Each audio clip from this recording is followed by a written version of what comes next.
కొడంగల్ నియోజకవర్గ మీడియా మిత్రులకు అదేవిధంగా కొడంగల్ నియోజకవర్గ ప్రజలకు నమస్కారం.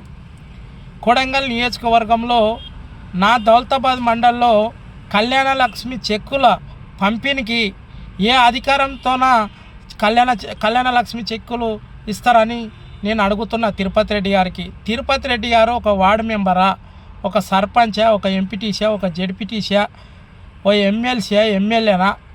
ఒక్కసారి కొడంగల్ ప్రజలారా ఒక్కసారి గమనించగలరు మీరు. ప్రజాప్రతినిధులు లేదంటే ప్రజాప్రతినిధులు లేరు కాబట్టి అధికారులన్నా ఇవ్వాలి చెక్కులు. కానీ ఈరోజు సీఎం అక్కడ ఎమ్మెల్యే గెలిచినటువంటి సీఎం సోదరుడు తిరుపతి రెడ్డి ఎటువంటి పోస్టు లేకుండా, ఎటువంటి హోదా లేకుండా అక్కడ అధికార కార్యక్రమంలో పాల్గొంటున్నాడు.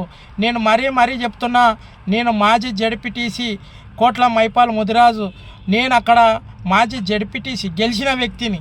మొన్ననే నా అది అనేది టర్న్ అయిపోయింది కాబట్టి ఈరోజు కొడంగల్ నియోజకవర్గంలో ఏ ఇనాగ్రేషన్ తీసుకోండి, మరి అక్కడ ఉన్న సీఎం ఎక్కడ పోయిండు, ఎమ్మెల్యే గారు ఎక్కడ పోయారు, మరి ఇటు సోదరుడు అయినటువంటి తిరుపతి రెడ్డిని కొడంగల్ నియోజకవర్గాలు తిప్పుకుంటూ అధికార కార్యక్రమంలో ఈయన పాలు ఏందని మేము ఆ ప్రజల పక్షాన మేము నిలదీయడం జరుగుతుంది. తిరుపతి రెడ్డి గారు, మీరు ఒక వార్డు మెంబర్ గెలవని వ్యక్తి ఈరోజు మీ తమ్ముడు ఏదైతే సీఎం అయినందుకు మీ యొక్క హోమ్ మినిస్టర్ మీ దగ్గరుండి పోలీసు వాళ్ళని మీ ఎంబడ పెట్టుకొని అధికారులను బెదిరించుకుంటా ఈరోజు అధికార కార్యక్రమంలో పాల్గొనడం చట్టానికి విరుద్ధం.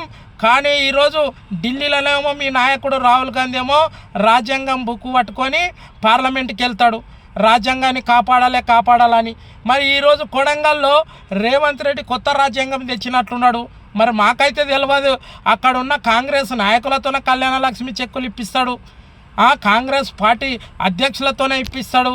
కానీ మరి ప్రజాప్రతినిధులు మరి గెలిచినటువంటి ఆ డీకే అరుణమ్మ గారు, మీరు ఒక్కసారి అడగాల్సింది, మేము కొడంగల్ నియోజకవర్గం నుంచి నీకు ఎంపీగా ఉన్నావు, నీకు ఓట్లేసిన కార్యకర్తలు ఉన్నారు, నీ యొక్క హోదన్న నీ అధికారులకు అడగాల్సిన అవసరం బీజేపీ ఎంపీ డీకే అరుణమ్మకు ఉంది అని మనవి చేస్తున్నా. మా ఎమ్మెల్సీ నయన్ కుమార్ రెడ్డి గారికి కూడా ఇంటిమేషన్ ఇవ్వకుండా కొడంగల్ నియోజకవర్గంలో ఈలే రాజు, ఈలే మంత్రి, ఈలే అని ఒక హుందాగా వివరించడం చాలా చట్టానికి విరుద్ధమని మనవి చేస్తూ, తిరుపతి రెడ్డి గారు మీకు గుర్తుపెట్టుకోండి, మీరు కొడంగల్ నియోజకవర్గంలో ఎన్ని కేసులు పెట్టినా, ఎంతమందిని జైలుకు పోయినా, ఎంతమందిని జైలు పంపించినా అక్కడున్న కార్యకర్తలు నిజమైన కార్యకర్తలం. మేము తెలంగాణ కోసం కొట్లాడిన వ్యక్తులం, తెలంగాణ ఉద్యమకారులుగా మీకు ఒక్కటే హెచ్చరిస్తున్నాం. కొడంగల్ ప్రాంతంలో నీవేదైతే గెలువు, నీకు దమ్ము ధైర్యం ఉంటే గెలిచి నీవు అధికార కార్యక్రమంలో పాల్గొని తప్ప, నీకు ఏదో మీ తమ్ముడు సీఎం అయిందని హోమ్ మినిస్టర్ మా దగ్గర ఉంది, అక్కడ నువ్వు ఎస్పీని కానీ ఎస్ఐని కానీ అదేవిధంగా అధికారులన్నీ ఎంబడి పెట్టుకొని తీసుకుపోవడం మరి ఎక్కడ సమావేశం మీరే తెలియపరచాలి. తిరుపతి రెడ్డి గారు, దయచేసి నీ ఎంట తిరిగే కార్యకర్తలు కూడా నీ గురించి చాలా చెప్పడం జరుగుతుంది. నీ యొక్క రౌడీయిజం, నీ యొక్క పనితీరు ఇంకా 3 ఏండ్లు ఉంది. 3 ఏండ్లలో నీవు ఏమవుతావో మాకు తెలియదు. కానీ తిరుపతి రెడ్డి గారు, నీ ఎంట 2+2 గన్మెన్లు, నీకు ఎస్కాట్లు ఏమవసరం? ఒక ఎమ్మెల్యేకేమో 1+1 2+1 గన్మెన్ ఇస్తే నీకు 2-3 కార్లు ఎస్కాట్లు ఏమవసరం? ఏమవసరం? నా దౌలతాబాద్ మండల్లో ఎంపీడీఓ ఆఫీసా లేకుంటే కాంగ్రెస్ పార్టీ కార్యాలయం ఒక్కసారి తెలియపరిచిందిగా కోరుతున్నా. అదేవిధంగా ఈరోజు తిరుపతి రెడ్డి కావచ్చు, రేవంత్ రెడ్డి కావచ్చు, కొడంగల్లో రైతులని జైలుకు పంపించిన ఘనత కాంగ్రెస్ ప్రభుత్వం. వచ్చే ఎలక్షన్లో సర్పంచ్ ఎలక్షన్లో కానీ మనం కాంగ్రెస్కు బుద్ధి చెప్పకపోతే కొడంగల్ ప్రజలారా గమనించండి, వాళ్ళ దౌర్జన్యాలు చాలా అయినాయి.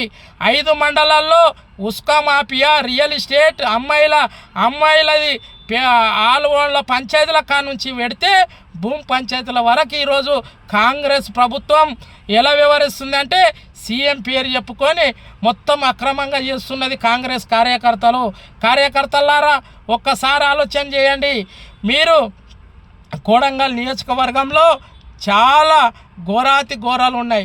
గత 10 ఏళ్ళు ప్రభుత్వంలో ఉన్న మా పట్నం నరేందర్ రెడ్డి కావచ్చు, మా కేసీఆర్ కావచ్చు, కేటీఆర్ కావచ్చు, హరీష్ అన్న కావచ్చు, మా మంత్రి సబితమ్మ కావచ్చు, అందరము కొడంగల్ నియోజకవర్గాన్ని ఒక అభివృద్ధి పథంలో తీసుకుపోతుంటే ఈరోజు కొడంగల్ ప్రాంతాన్ని భయభ్రాంతులు చేస్తున్నది తిరుపతి రెడ్డి, సీఎం రేవంత్ రెడ్డి గారని నేను మనవి చేస్తున్నాం. ఎందుకంటే ఈరోజు సర్పంచ్ ఎలక్షన్లు వస్తున్నాయి, అదేవిధంగా ఎంపీటీసీ జడ్పీటీసీ ఎలక్షన్లు వస్తున్నాయి.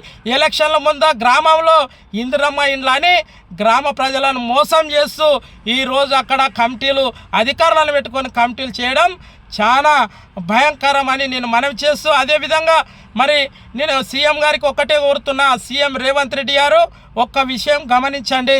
మరి ఎంపీటీసీ ఎలక్షన్లు, లోకల్ బాడీ ఎలక్షన్లు ఎందుకు?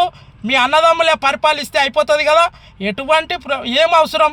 ప్రోటోకాల్ లేకుండానే మీ అన్న చెక్కులు వంచబట్టే, ఇంట్లో భూమి పూజలు చేయబట్టే, అక్కడక్కడ అన్ని గడపరాలు బట్టి రోడ్లు ఇనాగ్రేషన్ చేయబట్టే, మరి ఏనికి అవసరమా? కొడంగల్ నియోజకవర్గంలో సర్పంచ్ ఎలక్షన్లు అవన్నీ ఎందుకు? మరి మీ కుటుంబమే పరిపాలనిస్తే అయిపోతుంది కదా. మరి రాజ్యాంగం నీవే తెచ్చినవా? నాకు అర్థం కాదు. దయచేసి దీనిగిట కొడంగల్ ప్రజలందరూ గమనించి వాళ్ళ యొక్క దౌర్జన్యాలని అరికట్టాలని కోరుకుంటూ ఈ అవకాశం ఇచ్చిన మీడియా మిత్రులందరికీ ధన్యవాదాలు తెలియజేస్తూ ముగించుకుంటున్నాను. జై తెలంగాణ, జై కేసీఆర్, జై నరేందర్ అన్న. Thank you.